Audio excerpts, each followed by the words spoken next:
What up, y'all? Adrenaline Beats. Want to do a little bit experimentation here. So I brought a sample in, and that sample is from this. I did it off vinyl. Thank God it's Friday. There's 3 albums in here. 1, 2, 3, and this is the big. They all go inside here. But thank God it's Friday. That's the album cover. So I just went to side A on the first album. Like I said, there's 3 albums, 2 sides of each album. And I just sampled the first song. What's going to make this significant is that what I'm going to do is I'm going to sample them both into the MPC. I'm going to sample it into the phono inputs, and I'm going to sample it into the regular inputs, these right here. So, forget the name of them. It's late. Actually, it's early. It's like morning. I woke up at like 3. And anyway, so I'm gonna do that, and we're gonna see the difference. So I got the sample in. I'll play it for you. And so as you can see, it came in low because I'm doing it on the phono. You can see, I don't know if you can see, but the wave is really extremely low. You can barely hear that. So what we're first gonna do is process it and normalize it. There we go. All right. So now it should be louder. Okay.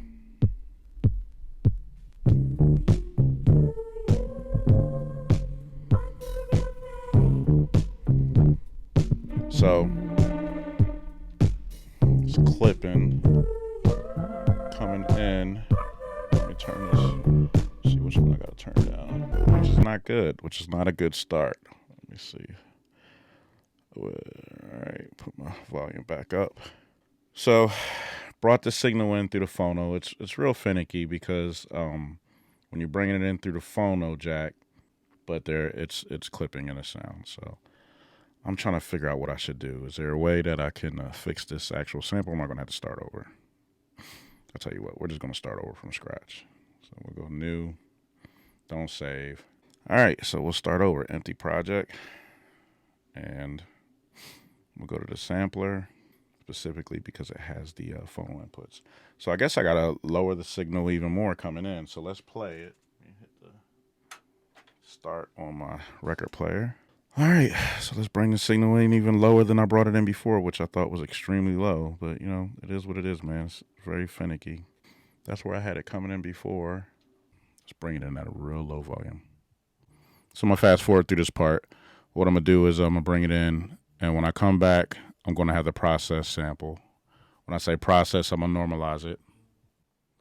All right, so that's the phono. It says the name of the song, Love Kisses, Thank God It's Friday, and then it says phono. And that says Love Kisses, Thank God It's Friday, quarter jack. So that's the difference. So the phono inputs and then the quarter. So going into the 2 inputs in the MPC Live 2, went in through the phono and went in through the quarter jacks. Let's listen to the phono first.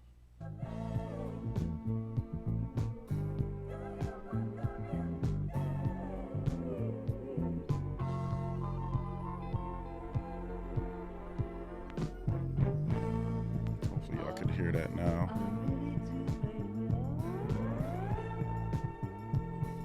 So yeah, play it again.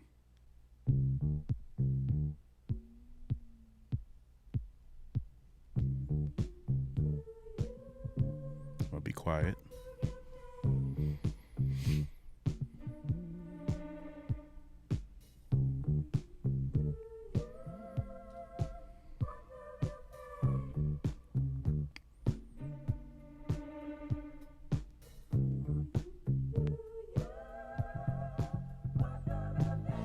Okay. Get some juicy parts.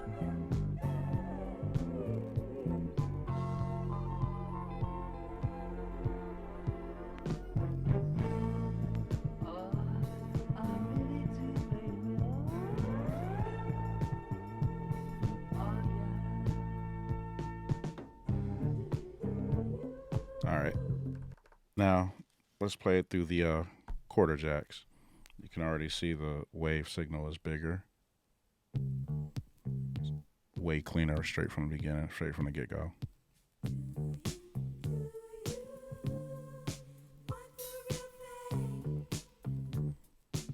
in my opinion, with the digital sound, it's a little bit more tinny. The analog is a little bit heavier. It's got a little bit more bottom. The analog sound going in through the phono inputs is definitely warmer, definitely fatter, definitely heavier. I just think that the digital, they both have their pros and cons. I'm gonna be quiet and just let it play for a minute.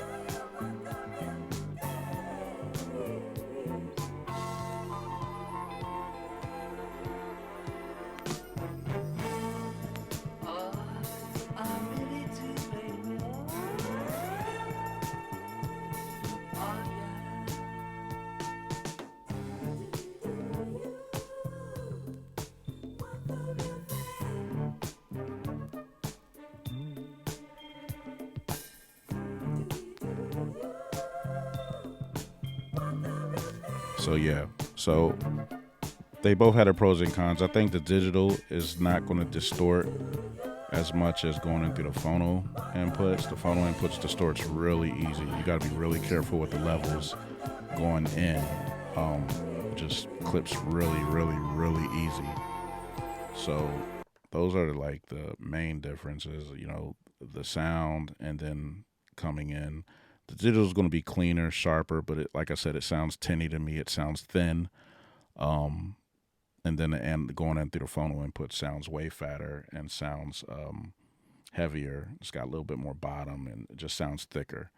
So those are the difference. So what I'm going to do now is chop both of these samples up and I'm going to make a beat. So I'm just going to do a simple loop, man. I'm not going to do like my intricate like chopping I normally do. Like I'll usually chop out like hits and horns and put them on another track and throw them in and da-da-da. So I'm not going to do all that. I'm just going to take a loop and do a simple loop chop. So I'll be right back.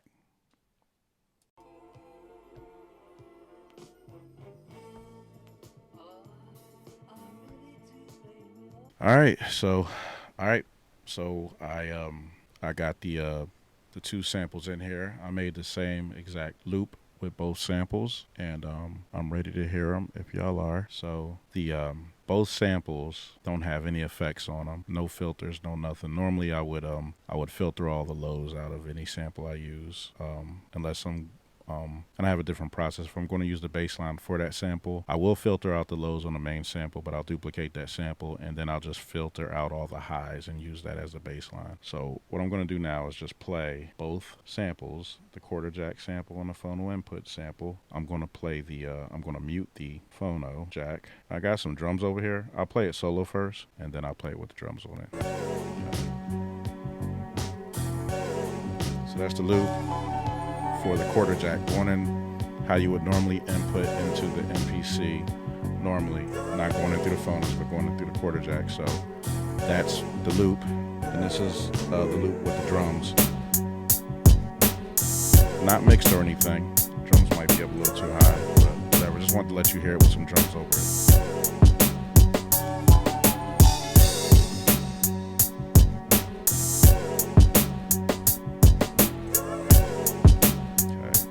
Without the drums.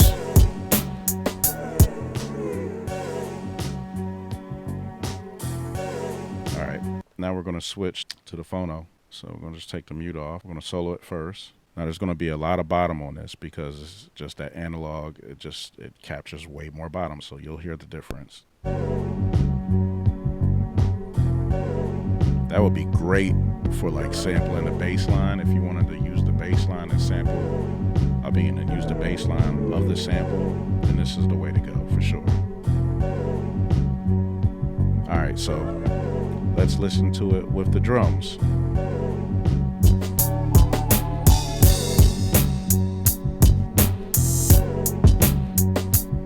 So I'm going to do this just right now. Normally what I would do is filter out the lows, and I'm going to do that so it gives it a chance to kind of compare it to the other one, because the other one was high frequency anyway, so this one has a lot of lows in it. So I'm just going to go and sample out. There we go.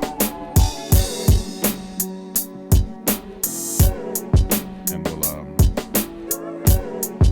solo it.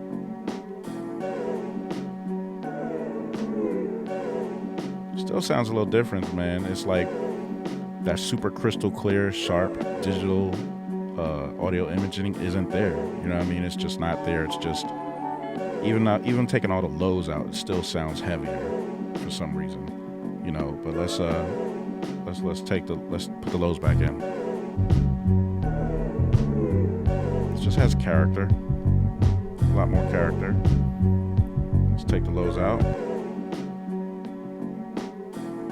Now I'll tell you what, let's put the drums on, and then let's go.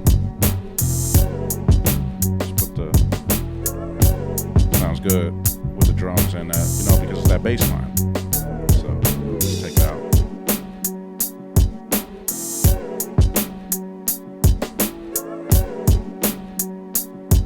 So yeah, there you have it. I like it better with the lows in it. And of course, like I said, I would take the lows out, and then I would duplicate this to another track, and then I would I'll just show you my process real quick. Why not? So here, my bad, I'm skipping through things. So you go down here to the pencil icon of the actual drum program, hit that, duplicate the track up there. Now I have it right here too. So what I'm gonna do is solo this out. Oh, you know what? I duplicated it, but I don't have the MIDI in there. So what I'll do is I'll go to the phono one, simple, and I'll just this is why the workflow is great on the MPC, because this is where it's kind of like a DAW. So I'll copy that. I just took all the MIDI notes from that phono, then I'll go to my duplicated track, and then I'll shift, paste, then I'll nudge everything over, and it's already where it's supposed to be. So I'll solo this one. So this is the one. So when it brought it up, when it duplicated the track, it duplicated the effect to the kill. So what I'll do is we'll use the kill effect, and we'll just go to low. See, lows only. It's a little distorted.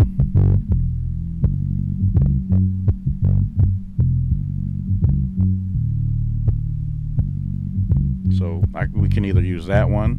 I'll turn that off, or we can use the filter. So we'll see which one sounds better. Very low. Filter sounds richer. We'll go with the filter. We'll listen real quick. All right, that's the filter. So this one is heavier. It's got a little distortion on it. The filter's a little bit smoother. You can hear a little bit of the sample in there. For this one, we'll just use the filter. I like the filter better. All right, so we'll so now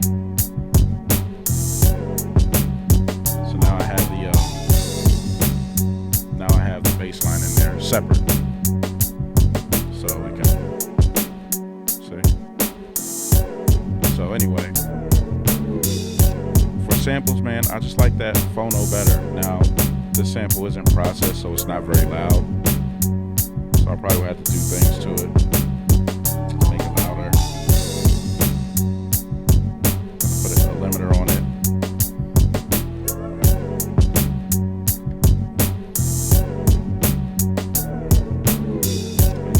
Compressor setting. I just want to see what it sounds like with my compressor setting. Okay. So yeah. So you have that.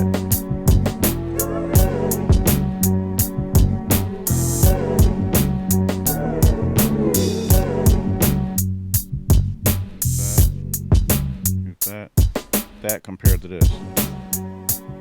I'll turn this up.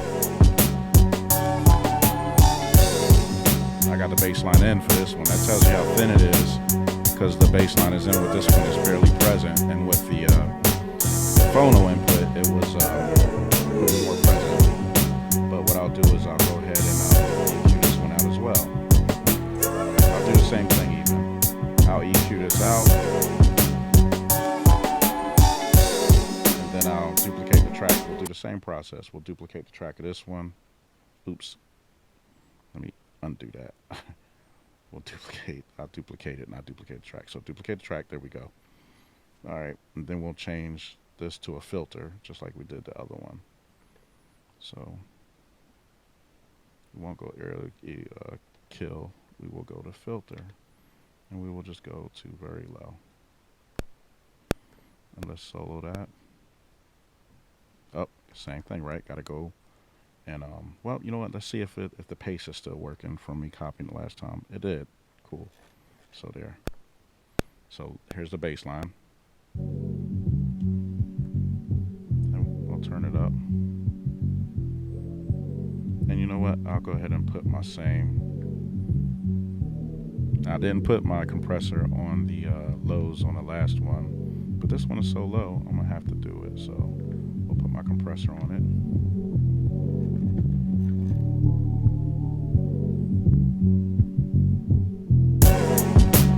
and then we'll go back to this track and we'll do the same thing.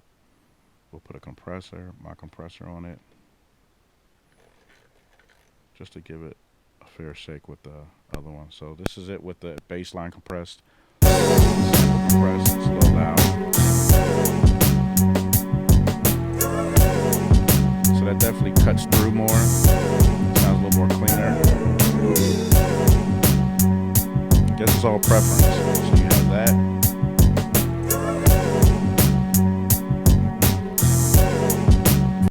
And we'll go back to the other one. Mute that. Then we'll unmute the phono. And we got this one.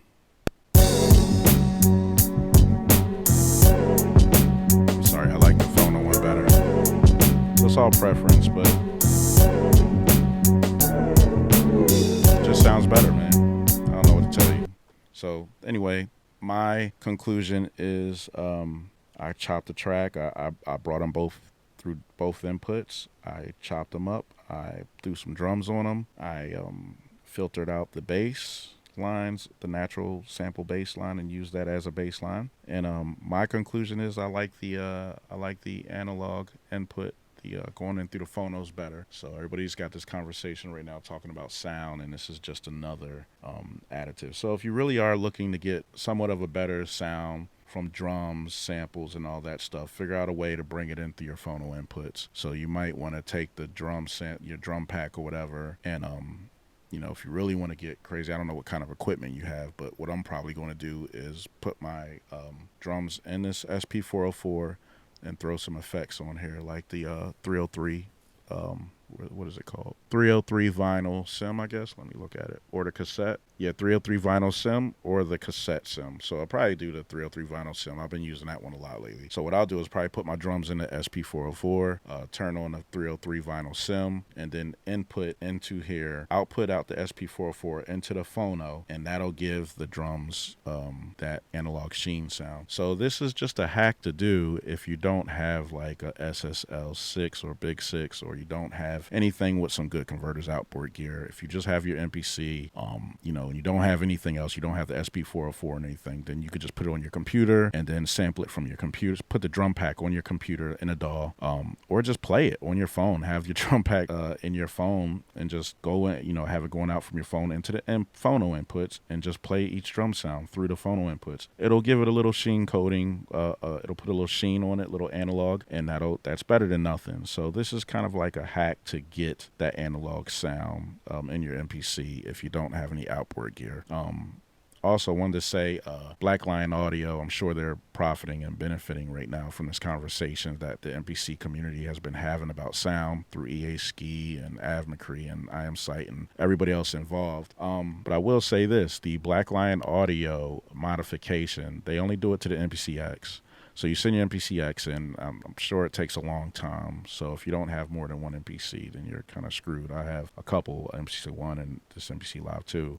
But also, I've been doing a little research, man. They have an interface. It's only like $280, man. Even if you go to Zounds and get it, it's like $19. If you do like the 8-month plan, it's like $19 a month. Get that Black Lion audio interface, because that Black Lion audio interface has the same capacitors and it has the same analog, what's the word I want to use? It has the same analog mods done to it, in other words. So the interface has it's got the same, so everybody's trying to get their MPCX, not everybody, but a lot of people are getting their MPCX modified through Black Lion Audio to capture that analog sound. Well, they have an interface for, you know, $280 that has all that stuff built into that interface. So it's called the Revolution, the 2x2 Revolution. I don't know. I've just been doing a lot of little research on it, watching some videos on it, and now you're gonna sacrifice a lot. It doesn't have a lot of features, so it seems like they're just focused on sound, which is right up everybody's alley. Talking what everybody's talking about in the MPC community anyway. So if you really want to go that route, grab the 2x2 interface, Revolution interface by Black Lion Audio, and I'm sure also the SSL 6 and the Big 6, and probably the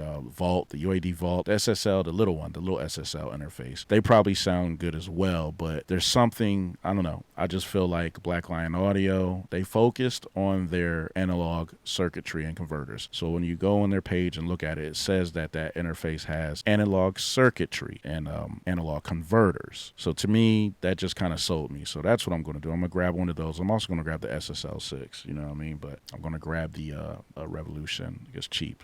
You know, I'll check back with y'all and let y'all know exactly specifically for that analog sound. I'll compare it to the SB404 and going in the phono, and we'll do some comparisons and go from there. But anyway, Adrenaline Beats, man, I'm out. Just wanted to do a quick comparison. I put a video up already about using a phono input, so this is kind of a follow-up to that video, just a little bit more in depth about the actual sample in a real world or real case scenario, which you actually using a vinyl sample and chopping it up and so forth. So yeah, Adrenaline Beats, I'm out. Adrenaline Beats.